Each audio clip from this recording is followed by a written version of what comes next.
Hello, everyone. Thanks for joining us. Today, we're going to be talking about puppies and how to get them to stop chewing on things that they shouldn't. So I'm going to wait a few minutes before I get started just to make sure that we are live on all of our platforms, give some time for people to join. But I know we've had a lot of contacts from families that have got a COVID puppy.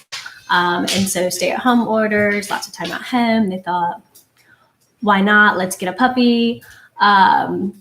Perfect time to potty train because you guys are home with them all the time. Then it gets real, right? And then you're like, why did I do this? What have I done? That was kind of our thoughts with our kitties. So for those of you just joining, thanks so much for tuning in. My name is Krystal with the Dog Psychology and Training Center. And today's topic is going to be about puppies and chewing. Puppies love to chew on everything. And so, believe it or not, you can actually teach puppies the good stuff to chew on, which is their toys, and the no-goes, which would be the kids' toys, or your shoes, or your undergarments, or your socks, or your phone chargers, whatever it is. You can absolutely teach a puppy not to chew on it, and you only need 5 things. All right, so we're gonna get started. Puppies up until about 6 months are still losing their puppy teeth and growing in their adult teeth. So there is a lot of pain and irritation and inflammation in their mouth that cycles, just like little kids when they get their teeth, except puppies happen all in 6 months, whereas little kids can happen over several years. And so this requires a lot of chewing, just like little little babies under a year old, when they're cutting their first teeth, we get them teethers, right? And because those teethers help massage those gums when those teeth are cutting in, so it makes them feel better, actually helps cut those teeth, so it helps them cut through the gums. And then for puppies, they like harder toys to sharpen those teeth and kind of help strengthen them. So not necessarily like sharpen them, but to make them strong. And dogs are natural chewers in the wild. When they would hunt for food, it's not kibble, it's a carcass, and they have to rip from that to eat. And so chewing is a very natural rhythm for puppies. So we're going to talk about the necessity of chewing, the variety of chew toys that are needed, and then how to teach them what to chew on and what not to chew on. So 5 things you need. You're going to need at least 3 different toys. When I say at least 3 different toys, I'm talking about variety of textures. So a soft toy and a rubber toy. And then you're going to need no more than 5 toys. And if you have more than 1 dog, 5 toys is plenty. If you have 5 dogs, okay, maybe 7 toys. But you don't need too many toys. Just like with kids, the more toys you have, the more your kids feel entitled, the more your puppy feels entitled to everything in the house and to want more and to need more. And puppies it'll make it very hard for puppies to distinguish what's allowed to be chewed on and what's not. So keep it simple, 3 to 5 toys for a house of 1 to 3 dogs. You can have a little bit more than that if you have if you have 4 or more dogs, but 1 to 3 dogs in the house, you only need about 3 to 5 toys. So those toys should all have different textures and varieties. And if your dog has a favorite toy, you can recycle that into the next batch of toys, but you are going to rotate through these toys about every 2 to 3 weeks. And so when your puppy gets bored, just like kids get bored with their toys, you're going to collect the toys that you have out, put them in a box up in the closet, get 3 to 5 more new toys, and then they think they have brand new toys, even though these are the same toys you've been recycling over the last 6 months. But like I said, if they have a favorite, you can leave that 1 toy out and just recycle the rest. That's totally fine. So 3 toys is what you need, a minimum of 3 toys with different textures. And what those textures can look like is soft toys. It can be squeaky toys, non-squeaky toys, non-stuffing toys. We don't like stuffing. And so ours are very flat. I don't know if you can see that. But it looks like it can be puffy, and it's got all these little legs. They love tugging on it. And so soft toys are really important because they help massage your puppy's teeth. And that is super, super necessary when they are cutting teeth and when it's really, really painful. Soft toys don't have to be easily destroyed toys either. And so they can be hard canvases. So this is like fire hose material that has some wear on it, but has lasted longer than typical toys like this with client dogs.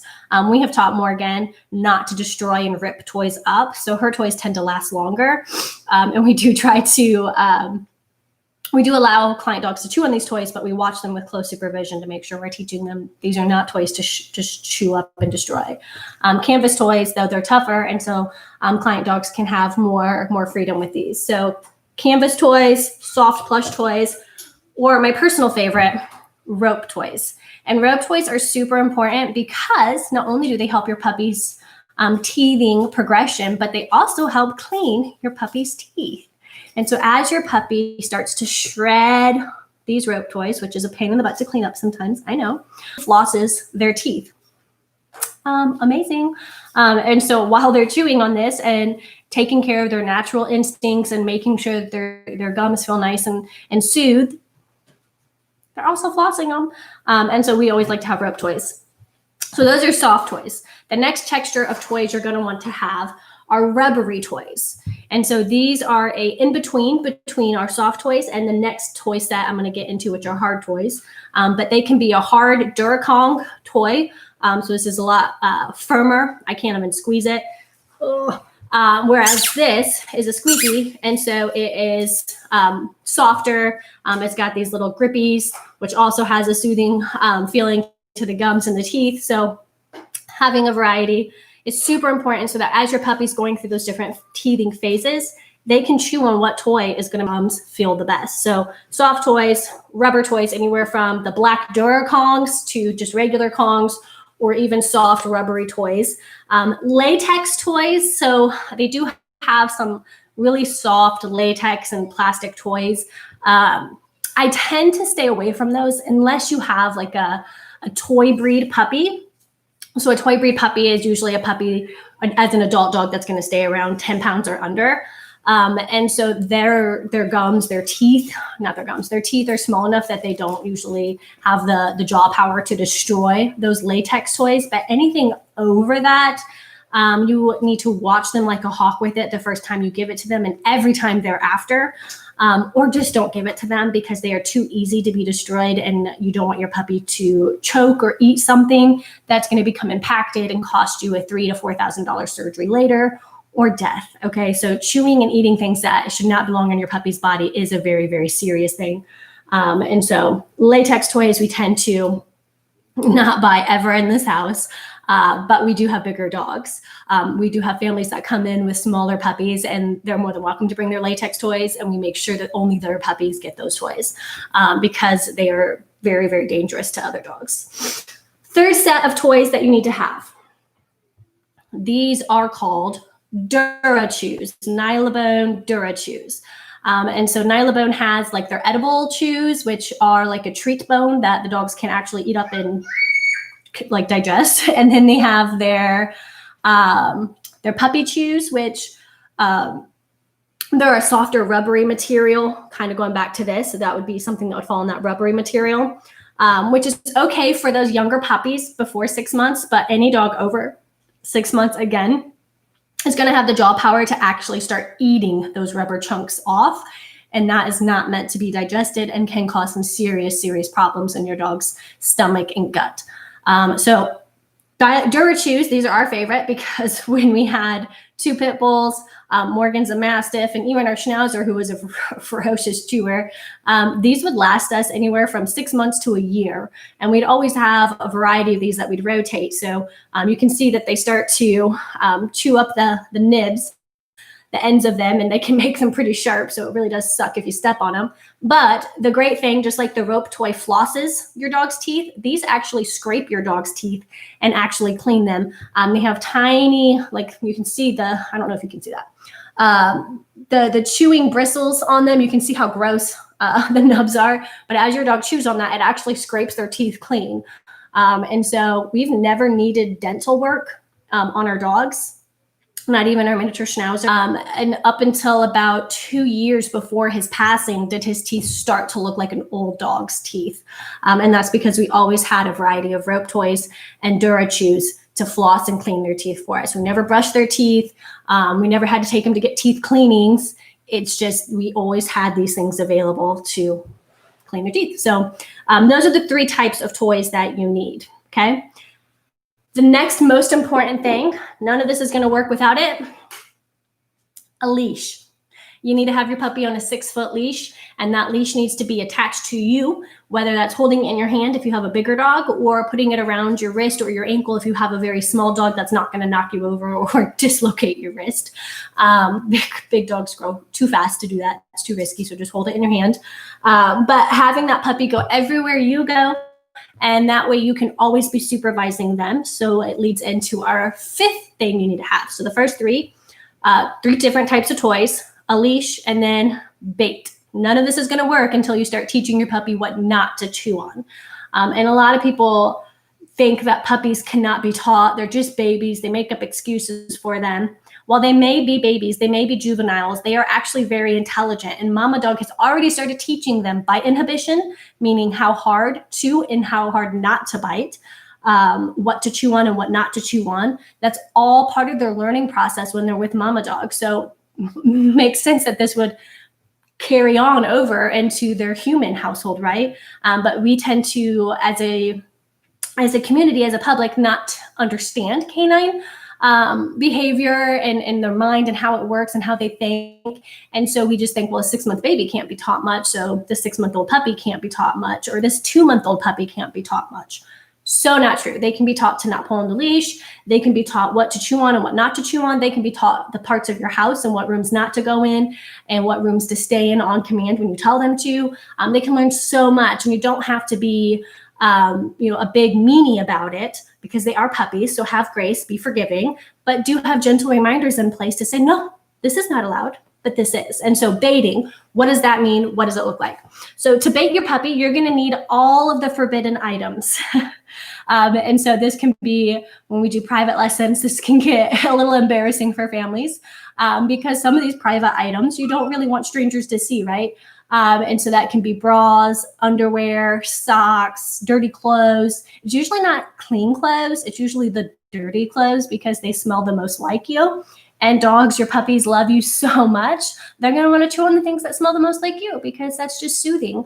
And so while it's sweet, it's also gross. So dirty clothes, TV remotes, phone chargers, hand towels, tissues, toilet paper, napkins, human food maybe that your puppy shouldn't be trying to get. All of these things you can definitely teach your puppy not to chew on. So whatever your puppy has a fetish with, whatever your puppy consistently tries to steal, you can definitely bait them with. If your puppy tries to get one-off things and it doesn't seem to go back to something, then just use whatever's available and just keep rotating different items for this game. But make it fun, make it a game. And like I said, be gentle. Don't be a big meanie about it. So what you're going to do, have your puppy on a leash, number one, because your puppy should always be on a leash for those first few months to make sure your puppy knows all the do's and don'ts of the house, period. But this is specifically about chewing. So having the puppy on the leash, having the puppy's toys available, meaning around in that room, easy access, or I prefer just to have it there. Some people say have it in your pocket. So as your puppy starts to chew on something, they can come get the toy from you. I don't like that. I like to make my dogs independent, not dependent on me. And so I just like to make sure I have these toys around the room. You don't necessarily need to have it right by your bait item, but just present in the room. And so having your puppy on the leash, the bait item, how do you place it so that your puppy doesn't know you're on to them? Because I assure you, if you take something and you say, ooh, you are not going to chew on this, and you set it down right in front of you, and then you take 3 steps back and you just stare at that object waiting for your puppy to try to get it, they're not going to get it because they're smart and they see you watching them. So what you want to do is, if this is something you didn't want them to chew on, as you're walking away, I would just kind of casually drop it and then just keep on moving away. And I would try not to physically direct my attention to that item. You are going to be watching that item. That is required. So whether you're pretending like you're looking at your phone, whether you're looking this way, but your peripheral vision still has that toy in your specs, you want to make sure you can see that item whether it's a kid toy, towel, charger, remote, whatever it is. You want to make sure you have that item in your visual. Having a puppy on a leash, again, super important. I'm going to say that a billion times because a lot of people forget this part and then it doesn't work. As your puppy goes up to sniff that item, you want to have about a 2 to 3 foot window of correcting and guiding, redirecting your puppy's attention. And I say 2 to 3 foot window because if your puppy's running to that item, that goes by real fast. If your puppy's cautiously walking by it, then you could probably go about the 2 foot range. But in this case, I'd rather you over correct and redirect than let your puppy actually get to the item and grab it in its mouth, because then you just lost that battle. And so you want to prevent your puppy from even putting it in your mouth. And how do you do that? So as your puppy starts going towards that item, you know they're looking at it, you know they're having naughty thoughts about it. You're going to use your leash and you're going to give it a gentle tug. So you're not going to like whip them back or anything, just a gentle tug, like a tap on the shoulder and say, hey, whatever your puppy's name is, Morgan, here, go get your toy. And then I'm going to run with the puppy or run to that toy if the puppy's not coming. And I'm going to grab that toy wherever it is. And then I'm going to make this toy dance. I'm going to make this toy way cooler than whatever object that puppy thought they wanted to chew on. And I'm going to be like, Morgan, look at your toy. Come get it, look at it. And if it squeaks, I'm going to make it squeak. And I'm going to do all these fun things. And as the puppy starts to get to it, you can either hold it in your hand, or I tend to drop it right on the ground right before they get there, and then encourage them. I step back and encourage them to get it on their own. And the process is, the reason I do this is because eventually I want them to see something that they think, ooh, I bet that would feel so good to chew on. Oh, but I know what I can chew on, and then be able to run and find their own toy. And so I always say, get your toy. So when they sniff something they shouldn't, I'll give that little tug, no, get your toy. And then they run and get their toy. And then there's praise. That praise could be me engaging with that toy. We've talked about love languages before. Love languages are super important to us in identifying how to properly praise your dog. If your toy's love language is gifts or acts of service, engaging with them to play with that toy is going to be the best thing. If it's physical touch, petting your puppy and loving on them while they're playing with that toy, words of affirmation, whatever makes your puppy fly over the moon, that's what you're going to praise them in. Eventually, you're going to keep repeating this process, letting your puppy walk to that forbidden item, say, no, get your toy. And before you can even move to the toy, your puppy's already like in this like panicked search mode, like, where's my toy? Where's my toy? Where's my toy? And they'll run and find it.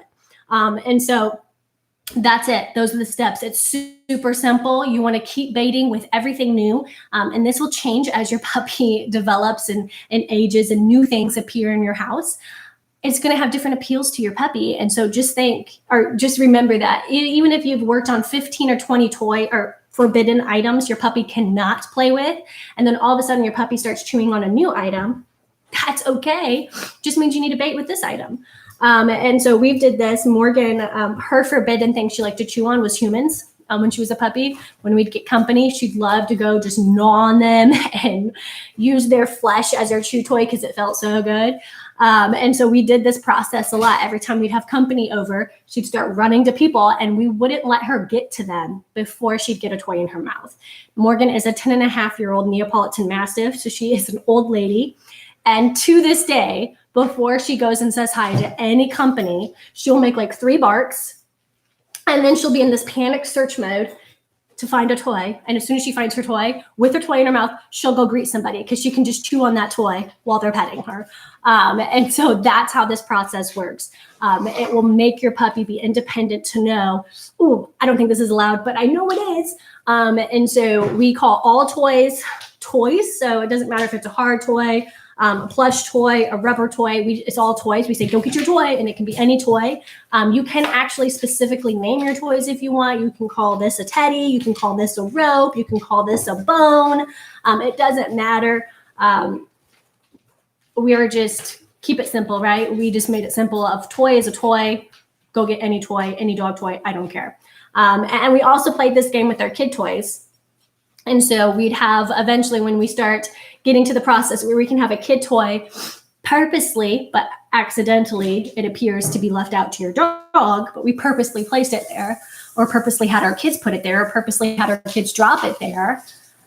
Eventually, when your dog is seeing that and like kind of thinking, ooh, should I? And then immediately turns on its own before you can say anything to redirect them and they run and get their own toy, it's when you can start getting really creative with it. And we'll start to get to the point where if this is a kid toy and I don't want my dog to have it, I could actually bury it under a dog toy and say, or even put it on top of the dog toy. That would be even harder. And say, Morgan, go get your toy. And even though she's not allowed to chew on this, I'd be watching her mouth very carefully. If she tries to open her mouth for this, I would say, no, no, no. And I tug that leash. And then I would grab this part of the toy and say, here, get this toy, and encourage her to just grab her toy.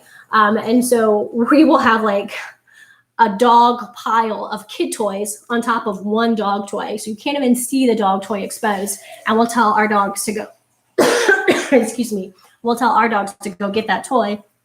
And they'll literally rummage through all the kid stuff until they find their dog toy. And then it's like a big party and they know they're going to get a huge reward and attention because they made the right choice. So have fun with it. Don't be super uptight about it. Let your puppy have fun. Let your puppy be a puppy. They are going to forget sometimes and try to go for that forbidden item. That's okay. They have the attention span of less than 7 seconds. Okay. So they forget very quickly and very easily. The key to this game is repetition. So again, the 5 things you need: 3 different types of variety of toys, different textures of toys, which would be a soft toy. Excuse me. Excuse me. A soft toy, rope toy, hard like fire hose, canvas type toy, rubber toys, which could be Kongs or rubber bones or rubber squeaky toys, and then a hard toy. We don't use real bones unless they're raw, and we give it to them in their crate because they're gross because they're raw bones with some meat on them.